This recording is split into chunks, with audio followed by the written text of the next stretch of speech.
For the most part of the 19th century, Ireland was the poorest nation in the entire world, and even under British occupation, its citizens were often considered second class, agrarian, and illiterate people. But now a lot has changed, and Ireland is considered one of the richest nations in the entire world, richer than countries like Qatar, Switzerland, and Singapore. From every perspective, Ireland as a nation is doing great, until you come to know that not everyone in the country seems to agree with that. A staggering 70% of young population of the country is considering to leave the nation, mainly due to economic conditions. This raises the question of how citizens of one of the world's most prosperous nations are looking to establish their career elsewhere. This dilemma illustrates one of the unique economic challenges that Ireland is grappling with, and upon closer examination, the reality appears far more disheartening than it may seem from the outside. This is the distinctive story of Ireland's economic miracle. In the 19th century, the life of an Irish citizen was exceedingly challenging. The nation was under the control of British Kingdom, which not only exploited the nation's resources but also treated its people as second-class citizens. Furthermore, over 90% of the working population depended on farming and simple agriculture for their livelihood.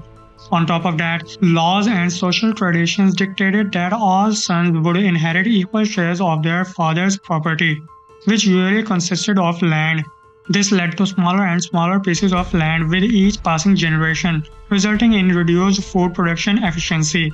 As a consequence, the population found itself trapped in a perpetual food crisis. Ireland's lack of natural resources, inadequate capital investments, and excessive dependence on non-industrialized sectors made it more difficult for the nation to be prosperous. By 1992, although Southern Ireland gained independence from the British through a bloody war, it possessed only a few factories and textile mills, insufficient for Ireland's economy to recover from the damage caused by the conflict.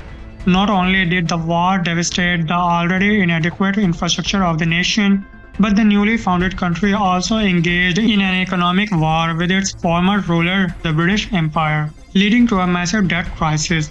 In 1929, the Great Depression further crippled the already rogue economy. This worldwide crisis originated in the US and subsequently impacted other Western nations. By 1932, when the crisis subsided, the nation found itself more impoverished than ever before.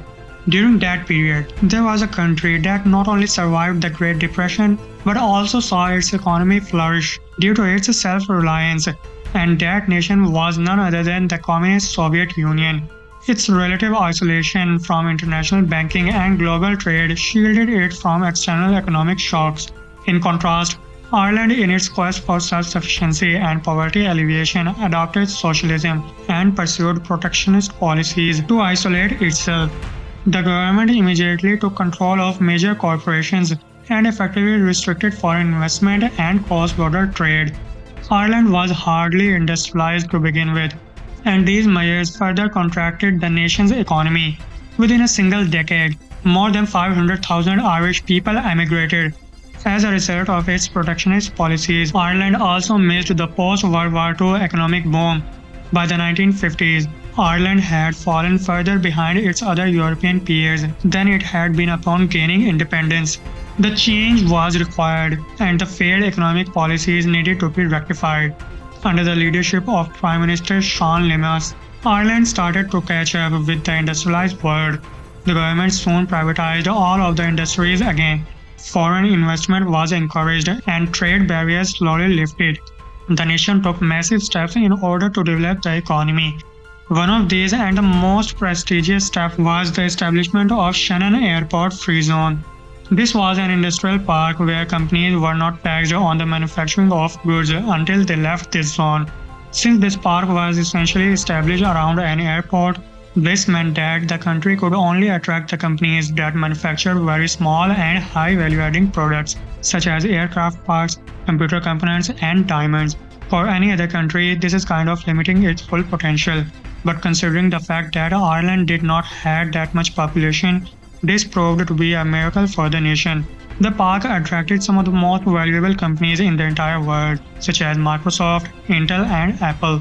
These companies were not moving there because Ireland was an important market, but because of the tax loophole and they save a lot of taxes. This boosted the Irish economy, and from 1990 to 2000, it was competing with the Singapore and South Korea, which were also experiencing an economic boom at that time. This also helped the nation to become the aviation giant, as more than 22% of the passenger airplanes flying around the world are leased by Irish companies. But in 2008, Ireland was once again hit hard by the financial crisis.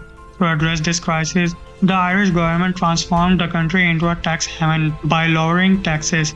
This attracted numerous American companies that channeled their global profits through Ireland, where they still did not have to pay taxes, but they parked their profits in Ireland. This helped Ireland to immediately recover from the crisis and saw rapid growth.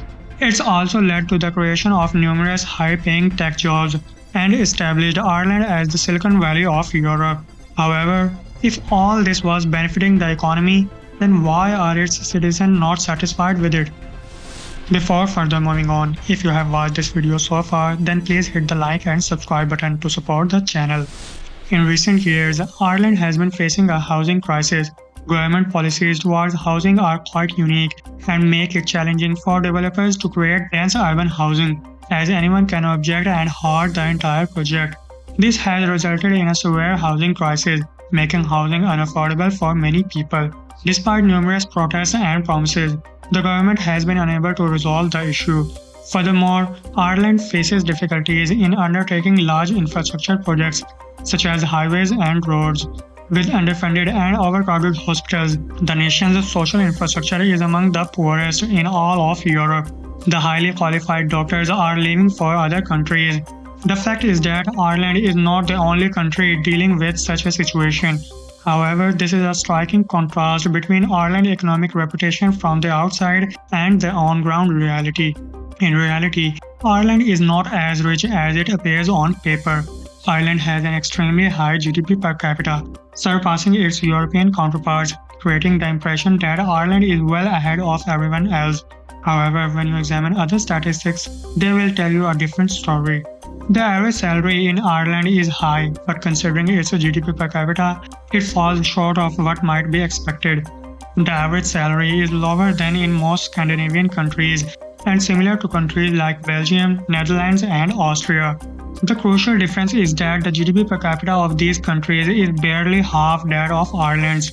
Household disposable income, which measures how much money people actually have at their disposal, places Ireland below the European Union's average.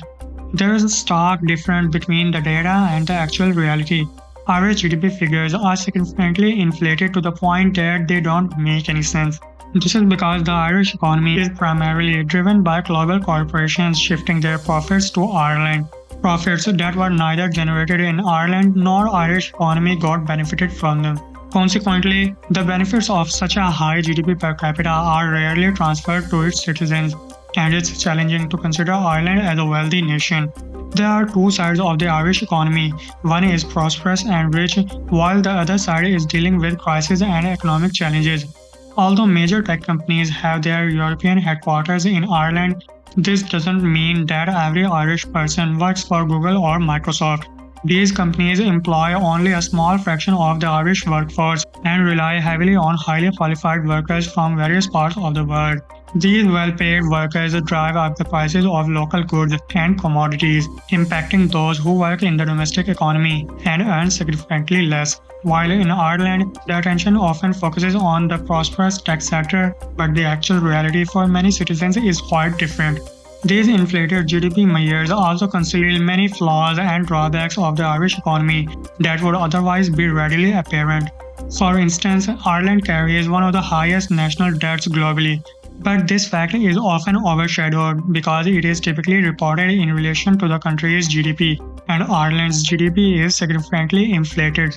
If you just put the GDP figures aside and then compare the country with other similar nations in the world, you will come to know that Ireland is miles away from being the wealthiest. Although due to massive pressure from the public and governments around the world, the loophole that made the entire economic miracle possible was closed by an Irish law in 2015, which meant no new corporate structure could be set up. The story of the Irish economy highlights that GDP figures are not the sole indicator of prosperity in a nation and can be misleading. Major tax loopholes can have devastating effects on the domestic economy if they do not benefit the domestic market. The Irish government has also recognized this and is now making efforts to keep its citizens content by avoiding such economic policies. We can only hope for the best. As I mentioned in the video that how Ireland's economy was competing against that of South Korea, which also experienced its own economic boom. And if you want to know about how South Korean economic miracle is becoming the cause of its extinction, click on the right video and I will see you there.